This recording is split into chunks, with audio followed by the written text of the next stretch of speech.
గుడి కడుతున్నారు కనుక మనం ఇటుకలు పంపాలని, డబ్బులు పంపాలని కొన్ని వేల కోట్ల రూపాయలు మొత్తం మీద గుడి కట్టియడం జరిగింది. కానీ కట్టించిన తర్వాత జరిగినటువంటి పరిణామాలు చూస్తుంటే కోట్ల రూపాయలు నిన్నటి వరకు ఓట్ చోరీ, ఇప్పుడు పైసా చోరీ, సోనా చోరీ, ఒక దిక్కు డబ్బులు, ఇంకో దిక్కు బంగారం. ఇంత పెద్ద స్కామ్ జరుగుతుంటే మా ప్రధానమంత్రి ఇతర దేశాలలో పోయి అవార్డులు తీసుకుంటున్నాడు. అమిత్ షా మాట్లాడాడు, ఏమనంటే మేము సిట్ స్పెషల్ ఇన్వెస్టిగేషన్ డివిజన్ వాళ్ళు చేస్తున్నారు అంటున్నారు. కానీ అదే దానితో సమానంగా ఈ భారతదేశంలో వెంకటేశ్వర స్వామి గుడి యావత్ ప్రపంచంలోనే పాపులర్. తిరుపతిలో ఉన్నటువంటి వెంకటేశ్వర స్వామికి ప్రపంచ దేశాల అందరూ వస్తారు.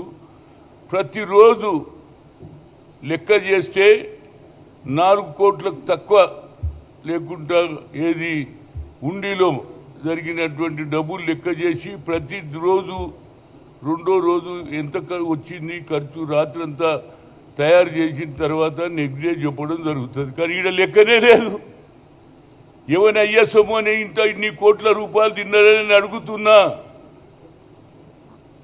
ఈ అయోధ్య దాని మీద రాముని ట్రస్ట్ పెట్టి అందులో విశ్వ హిందూ పరిషత్, ఆర్ఎస్ఎస్ అందరూ కూడా వాళ్ళు ట్రస్ట్ మెంబర్లు అయి కోట్ల రూపాయలు తినేసిండ్రు.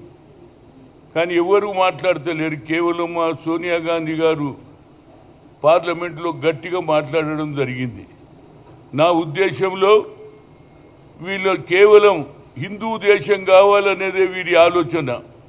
భారతదేశంలో హిందూ దేశమే కావాలి వీళ్లకు, ఏ దేశం అవసరం లేదు. కానీ ఇది స్వాతంత్రం తెచ్చిన తర్వాత ఆ రోజులలో హిందూ, ముస్లిం, సిక్, ఇసాయి అందరూ కూడా భారతదేశ స్వాతంత్రానికి పోరాడిండ్రు.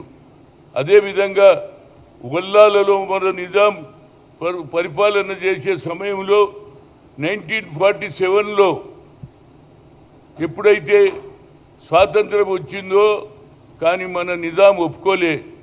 కానీ అదే నెక్స్ట్ ఇయర్లో 1948లో 10 మంది విద్యార్థులు, దేశభక్తి అప్పటి నుంచే ఉన్నది.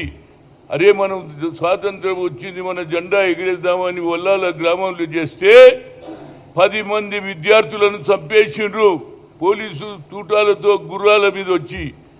దాన్ని ఆనాడు సాయుధ పోరాటం అన్నటువంటి కమ్యూనిస్ట్ పార్టీ వాళ్ళకి ఎవరికి తెలియదు. నేను అక్కడ పోయి అక్కడ స్తూపం కూడా కట్టియడం జరిగింది. అది దేశభక్తి. ఇవాళ మీరేం చేస్తున్నారా బాబు? ఇంత పెద్ద అన్యాయం జరుగుతుంటే బీజేపీ వాళ్ళు ఎందుకు మాట్లాడతలేరు? బీఆర్ఎస్ వాళ్ళు ఏది, అదేవిధంగా బీఆర్ఎస్ వాళ్ళు కూడా ఎందుకు మాట్లాడతలేరు? మేము ఇవాళ మాట్లాడుతాం. నా పేరు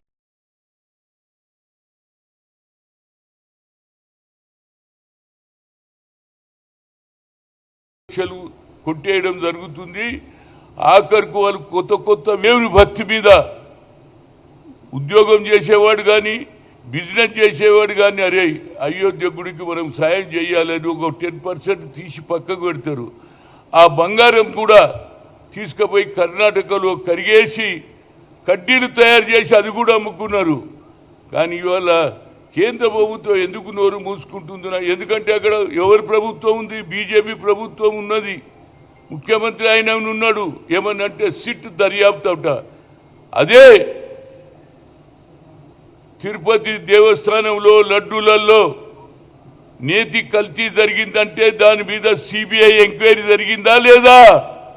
మరి ఈ ప్రభుత్వం ఎందుకు నిమ్మకు నీరెత్తినట్టు అడుగుతున్నా.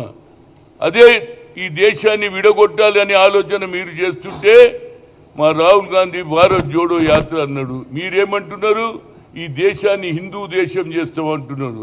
ఆఖరుకు మహాత్మా గాంధీ పేరు మీద ఉన్నటువంటి రోజ్గార్ యోజనను కూడా పేరు చేసి జీ రామ్జీ అని పెట్టిండ్రు. అరే రాముడు అడిగినాడు రా బాబు, రామునితోటి ఓట్లు తీసుకోవాలి, రాముని పేరు చెడ్డ పేరు తెచ్చింది కాబట్టి నాలాంటి భక్తుడైనటువంటి హనుమంతుడు అడుగుతున్నాడు.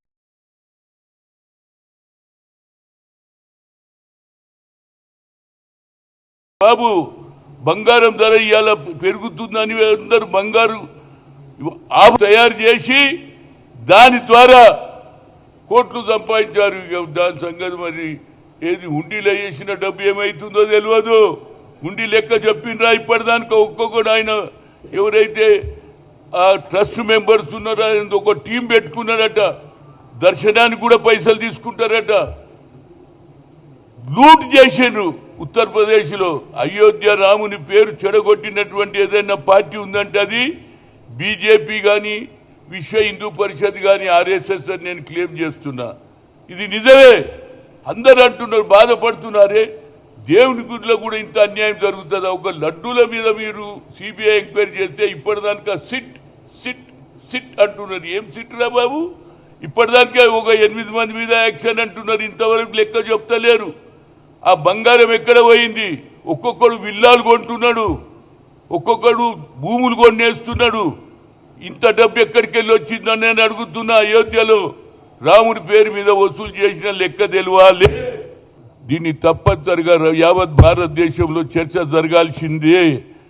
సిబిఐ ఎందుకు ఎంక్వైరీ చేయర్రా బాబు? లడ్డూల కేసులో మీరు ఎంక్వైరీ చేస్తారు.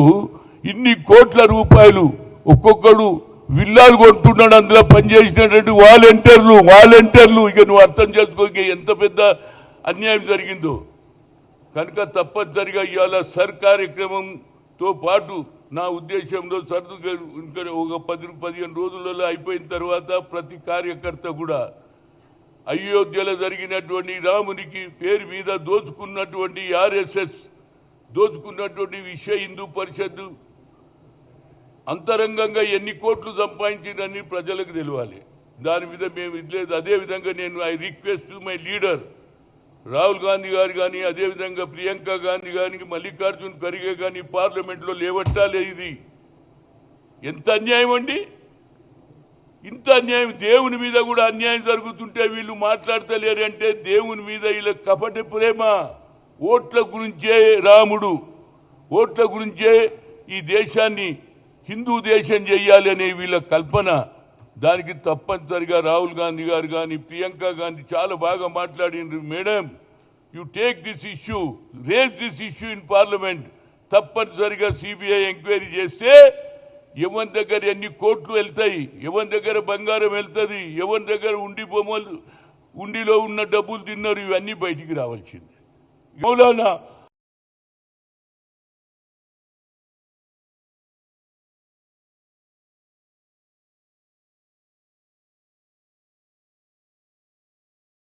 ఓన్లీ ప్రియాంకనే మాట్లాడాలి. రామునికి వస్తున్నది ప్రతి శనివారం పోతాం, గుడికి పోతాం, ఆంజనేయ స్వామి గుడికి పోతాం, అదేవిధంగా రాముల వారి గుడికి పోతాం.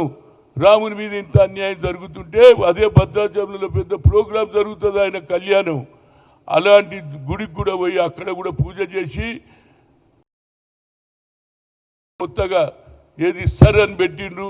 ఆ సర్లు ఇవాళ అందరూ కూడా పనిచేస్తున్నారు. మా కాంగ్రెస్ హైకమాండ్ ఇచ్చింది, ప్రోగ్రాం చేస్తుంది. దీంతో పాటు సర్ ప్రోగ్రాం కథం కాగానే ప్రతి కార్యకర్త రాము సిబిఐ ఎంక్వైరీ చేస్తేనే అది వాస్తవాలు బయటకు వస్తుంది. ఏదో సీటు పెట్టేసినాం, ఎంక్వైరీ చేస్తూ ఇంకా దొంగలే వాళ్ళే కమిటీ వేసుకుంటున్నారు. అయ్యో, వాళ్ళే కమిటీ చేసి వాళ్ళే చేస్తారంటే ఇది న్యాయం జరుగుతుందా అంటే చెప్పు. దొంగలు ఊరు పట్టుకున్నట్టున్నది.